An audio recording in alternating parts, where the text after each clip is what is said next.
श्री राम, राधे राधे। स्वागत है आपका मेरे चैनल में। तो हमने कल 71वां सर्ग पूरा किया था।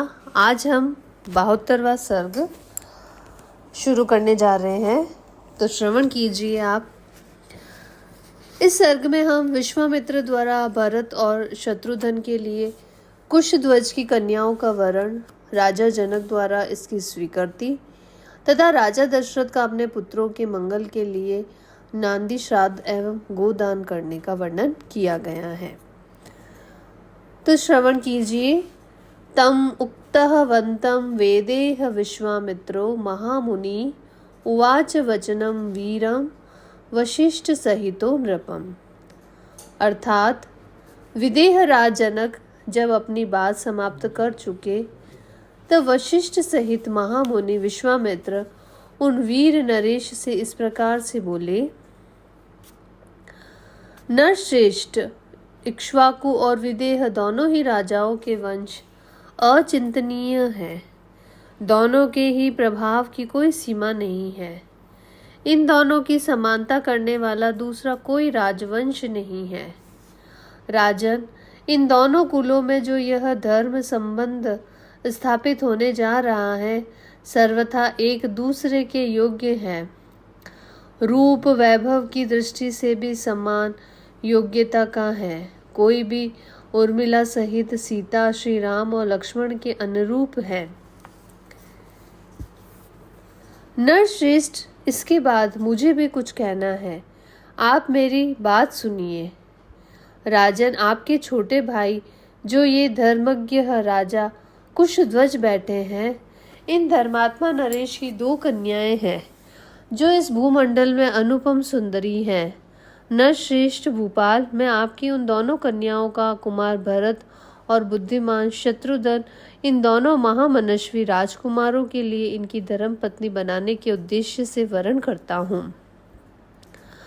राजा दशरथ के सभी पुत्र रूप और यौवन से सुशोभित लोकपालों के सम्मान तेजस्वी तथा देवताओं के तुल्य पराक्रमी है। राजेंद्र, इन दोनों भाइयों को भी कन्यादान करके आप इस समस्त इक्ष्वाकु कुल को अपने संबंध से बांध लीजिए। आप पुण्य गर्गा पुरुष हैं, आपके चित्त में व्यग्रता नहीं आनी चाहिए। अर्थात आप ये सोचकर व्यग्र न हो कि ऐसे महान सम्राट के साथ में एक ही समय 4 वैवाहिक संबंधों का निर्वाह कैसे कर सकता हूँ। वशिष्ठ जी की संपत्ति के अनुसार विश्वामित्र जी का यह वचन सुनकर उस समय राजा जनक ने हाथ जोड़कर उन दोनों मुनिवरों से कहा, मुनि पंगवों, मैं अपने इस कुल को धन्य मानता हूँ जिसे आप दोनों इक्ष्वाकु वंश के योग्य समझकर इसके साथ संबंध जोड़ने के लिए स्वयं आज्ञा दे रहे हैं। आपका कल्याण हो। आप जैसा चाहते हैं ऐसा ही हो। ये सदा साथ रहने वाले दोनों भाई भरत और शत्रुघ्न कुशध्वज की इन दोनों कन्याओं को अपनी अपनी धर्म पत्नी के रूप में ग्रहण करें। महामुने, ये चारों महाबली राजकुमार एक ही दिन हमारी चारों राजकुमारियों का पाणी ग्रहण करें। ब्राह्मण, अगले 2 दिन फाल्गुनी नामक नक्षत्रों से युक्त हैं। इसमें पहले दिन तो पूर्वा फाल्गुनी है और दूसरे दिन अर्थात उसके बाद में उत्तरा फाल्गुनी नामक नक्षत्र होगा, जिससे कि देवता प्रजापति हैं। मनीषी पुरुष उस नक्षत्र में वैवाहिक कार्य करना बहुत उत्तम बताते हैं। इस प्रकार सौम्य वचन कहकर राजा जनक उठकर खड़े हो गए और उन दोनों मुनिवरों से हाथ जोड़कर बोले, आप लोगों ने कन्याओं का विवाह निश्चित कर मेरे लिए महान धर्म का संपादन कर दिया है। मैं आप दोनों का शिष्य हूँ। मुनिवरों, इन श्रेष्ठ आसनों पर आप दोनों विराजमान हो। आपके लिए जैसे राजा दशरथ की अयोध्या है वैसे ही ये मेरी मिथिलापुरी भी है। आपका इस पर पूरा अधिकार है, इसमें संदेह नहीं है। अतः आप हमें यथा योग्य आज्ञा प्रदान करते हैं। विदेह राज जनक के ऐसा कहने पर रघुकुल का आनंद बढ़ाने वाले राजा दशरथ ने प्रसन्न होकर उन मिथिला नरेश को इस प्रकार उत्तर दिया। मिथिलेश्वर, आप दोनों भाइयों के गुण असंख्य हैं। आप लोगों ने ऋषियों तथा राज समूहों का भली भांति सत्कार किया है। आपका कल्याण हो, आप मंगल के भागी हो। अब हम अपने विश्राम स्थान को जाएंगे। वहां जाकर मैं विधि पूर्वक नांदी मुख श्राद्ध का कार्य संपन्न करूंगा। यह बात भी राजा दशरथ ने कही। तदंतर मिथिला नरेश की अनुमति ले महायशस्वी राजा दशरथ मुनि श्रेष्ठ विश्वामित्र और वशिष्ठ जी को आगे करके तुरंत अपने आवास स्थान पर चले गए। डेरे पर जाकर राजा दशरथ ने विधि पूर्वक आभ्युदय श्राद्ध संपन्न किया। तत्पश्चात प्रातःकाल उठकर राजा ने तत्कालोचित उत्तम गोदान कर्म किया। राजा दशरथ ने अपने एक एक पुत्र के मंगल के लिए धर्मानुसार 1-1 लाख गोएं ब्राह्मणों को दान की। उन सब के सींग सोने से मढ़े हुए थे। उन सब के साथ बछड़े और कांसे के दुग्ध पात्र थे। इस प्रकार पुत्र वत्सल रघुकुल नंदन पुरुष शिरोमणि राजा दशरथ ने 4 लाख गौओं का दान किया तथा और भी बहुत सा धन पुत्रों के लिए गोदान के उद्देश्य से ब्राह्मणों को दिया। गोदान कर्म संपन्न कर आए हुए पुत्रों से घिरे हुए राजा दशरथ उस समय लोकपालों से घिरकर बैठे हुए शांत स्वभाव प्रजापति ब्रह्मा के समान शोभा पा रहे थे।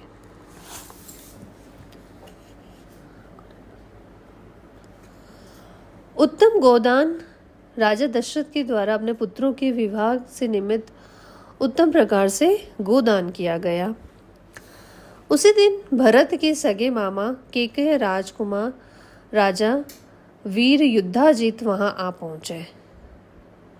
उन्होंने महाराज का दर्शन करके कुशल मंगल पूछा और इस प्रकार कहा, रघुनंदन, केकय देश के महाराज ने बड़े स्नेह के साथ आपका कुशल समाचार पूछा है और आप भी हमारे यहाँ के जिन जिन लोगों की कुशल वार्ता जानना चाहते हैं वे सब इस समय स्वस्थ और आनंद हैं। राजेंद्र, केकय नरेश मेरे भांजे भरत को देखना चाहते हैं, अतः इन्हें लेने के लिए ही मैं अयोध्या आया था। परंतु पृथ्वीनाथ, अयोध्या में यह सुनकर कि आपके सभी पुत्र विवाह के लिए आपके साथ मिथिला पधारे हैं, मैं तुरंत यहाँ चला आया, क्योंकि मेरे मन में अपनी बहन के बेटे को देखने की बड़ी लालसा थी।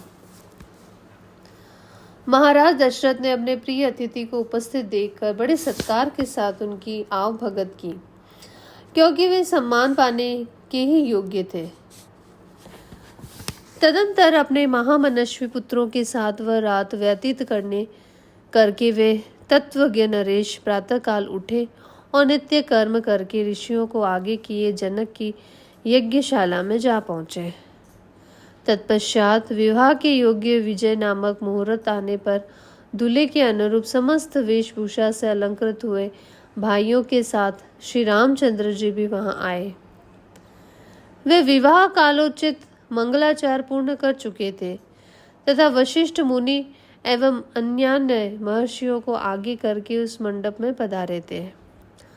उस समय भगवान वशिष्ठ ने विदेह राज जनक के पास जाकर इस प्रकार से कहा, राजन, नरेशों में श्रेष्ठ महाराज दशरथ अपने पुत्रों का वैवाहिक सूत्र बंधन रूप मंगलाचार संपन्न करके उन सबके साथ पधारे हैं और भीतर आने के लिए दाता के आदेश की प्रतीक्षा कर रहे हैं, क्योंकि दाता और प्रतिग्रहिता का संयोग होने पर ही समस्त दान धर्मों का संपादन संभव होता है। अतः आप विवाह कालोपयोगी शुभ कर्मों का अनुष्ठान करके उन्हें बुलाइए और कन्यादान रूप स्वधर्म का पालन कीजिए। महात्मा वशिष्ठ के ऐसा कहने पर परम उद्धार, परम धर्मज्ञ और महातेजस्वी राजा जनक ने इस प्रकार उत्तर दिया, मुनिश्रेष्ठ, महाराज के लिए मेरे यहाँ कौन सा पहरेदार खड़ा है? वे किसके आदेश की प्रतीक्षा करते हैं अपने घर में आने के लिए कैसा सोच विचार है। यह जैसा मेरा राज्य है वैसा ही आपका है। मेरी कन्याओं का वैवाहिक सूत्र बंधन रूप मंगल कृत्य संपन्न हो चुका है। अब वे यज्ञ वेदी के पास जाकर आकर बैठी और अग्नि की प्रज्वलित शिखाओं के समान प्रकाशित हो रही हैं। इस समय तो मैं आपकी ही प्रतीक्षा में वेदी पर बैठा हूँ। आप निर्विघ्नता पूर्वक सब कार्य पूर्ण कीजिए। विलंब किस लिए करते हैं। वशिष्ठ जी के मुख से राजा जनक की कही हुई बात सुनकर महाराज दशरथ उस समय अपने पुत्रों और संपूर्ण महर्षियों को महल के भीतर ले आए। तदंतर विदेहराज ने वशिष्ठ जी से इस प्रकार से कहा, धर्मात्मा महर्षि प्रभु, आप ऋषियों को साथ लेकर लोकाभिराम श्री राम के विवाह की संपूर्ण क्रिया कराइए। तब जनक जी से बहुत अच्छा कहकर महातपस्वी भगवान वशिष्ठ मुनि ने विश्वामित्र और धर्मात्मा सतानंद जी को आगे करके विवाह मंडप के मध्य भाग में विधि पूर्वक वेदी बनाई। गंध तथा फूलों के द्वारा उसे चारों ओर से सुंदर रूप से सजाया। साथ ही बहुत सी सुवर्ण पालिकाएं, यव के अंकुरों से युक्त चित्रित कलश, अंकुर जमाए हुए सकोरे, धूप युक्त धूप पात्र, शंख पात्र, स्त्रुवा, अर्घ्य आदि पूजन पात्र से भरे हुए पात्र तथा धोए हुए अक्षत आदि समस्त सामग्रियों को भी यथा स्थान रख दिया। तत्पश्चात महातेजस्वी मुनिवर वशिष्ठ जी ने 12 बार कुशों को वेदी के चारों ओर बिछाकर मंत्र उच्चारण करते हुए विधि पूर्वक अग्नि स्थापन किया और विधि को प्रधानता देते हुए मंत्र पाठ पूर्वक प्रज्वलित अग्नि में हवन किया। तदंतर राजा जनक ने सब प्रकार के आभूषणों से विभूषित सीता को ले आकर अग्नि के समक्ष श्री रामचंद्र जी के सामने बैठा दिया। माता कौशल्या का आनंद बढ़ाने वाले उन श्री राम ने कहा, रघुनंदन तुम्हारा कल्याण हो। यह मेरी पुत्री सीता तुम्हारी सहधर्मिणी के रूप में उपस्थित है। इसे स्वीकार करो और इसका हाथ अपने हाथ में लो। यह परम पतिव्रता महान सौभाग्यवती और छाया की भांति सदा तुम्हारे पीछे चलने वाली होगी। यह कहकर राजा ने श्री राम के हाथ में मंत्र से पवित्र हुए संकल्प का जल छोड़ दिया। उस समय देवताओं और ऋषियों के मुख से जनक के लिए साधुवाद सुनाई देने लगा। देवताओं के नगाड़े बजने लगे, आकाश से फूलों की भारी वर्षा हुई। इस प्रकार मंत्र और संकल्प के जल से साथ अपनी पुत्री सीता का दान करके हर्षमग्न हुए राजा जनक ने लक्ष्मण से कहा, लक्ष्मण तुम्हारा कल्याण हो। आओ मैं उर्मिला को तुम्हारी सेवा में दे रहा हूँ। इसे स्वीकार करो, इसका हाथ अपने हाथ में लो। इसमें विलंब नहीं होना चाहिए। ऐसा लक्ष्मण से ऐसा कहकर जनक जी ने भरत से कहा, रघुनंदन मांडवी का हाथ अपने हाथ में लो। फिर धर्मात्मा मिथिलेश ने शत्रुघ्न को संबोधित करते हुए कहा, महाबहु तुम अपने हाथ से श्रुतकृति का प्राणी ग्रहण करो। तुम चारों भाई शांत स्वभाव हो। तुम सब ने उत्तम व्रत का भली भांति आचरण किया है। कुकुत्स कुल के भूषण रूप चारों भाई पत्नी से संयुक्त हो जाओ। इस कार्य में विलंब नहीं होना चाहिए। राजा जनक का यह वचन सुनकर उन चारों राजकुमारों ने चारों राजकुमारियों के हाथ अपने हाथ में लिए। फिर वशिष्ठ जी की संपत्ति से उन रघुकुल रत्न महामनस्वी राजकुमारों ने अपनी अपनी पत्नी के साथ अग्नि वेदी राजा दशरथ तथा ऋषि मुनियों की परिक्रमा की और वेदोक्त विधि के अनुसार वैवाहिक कार्य पूर्ण किया। उस समय आकाश से फूलों की भारी वर्षा हुई जो सुहावनी लगती थी। दिव्य दुदुम्बियों का गंभीर ध्वनि, दिव्य गीतों के मनोहर शब्द और दिव्य वादों के मधुर घोष के साथ झुंड की झुंड अप्सराएं नृत्य करने लगी और गंधर्व मधुर गीत गाने लगे। उन रघुवंशी शिरोमणि राजकुमारों के विवाह में वह अद्भुत दृश्य दिखाई दिया। सहनाई आदि बाजों के मधुर घोष से गूंजते हुए उस वर्तमान विवाह उत्सव में उन महातेजस्वी राजकुमारों ने अग्नि की 3 बार परिक्रमा करके पत्नियों को स्वीकार करते हुए विवाह कार्य अपना संपन्न किया। तदंतर रघुकुल को आनंद प्रदान करने वाले वे चारों भाई अपनी पत्नियों के साथ जनवासों में चले गए। राजा दशरथ भी ऋषियों और बंधु बांधवों के साथ पुत्रों और पुत्र वधुओं को देखते हुए उनके पीछे पीछे गए। इस प्रकार से आज रामायण आदि काव्य की बाल कांड में 73वां सर्ग जो है वो पूरा होता है। कल आगे का सर्ग हम प्रारंभ करेंगे। आपका दिन मंगलमय हो। अगर आप चैनल पे नए हैं तो चैनल को आप लाइक और सब्सक्राइब कीजिए, कमेंट कीजिए। आप सभी का बहुत बहुत धन्यवाद इतना प्यार देने के लिए। धन्यवाद।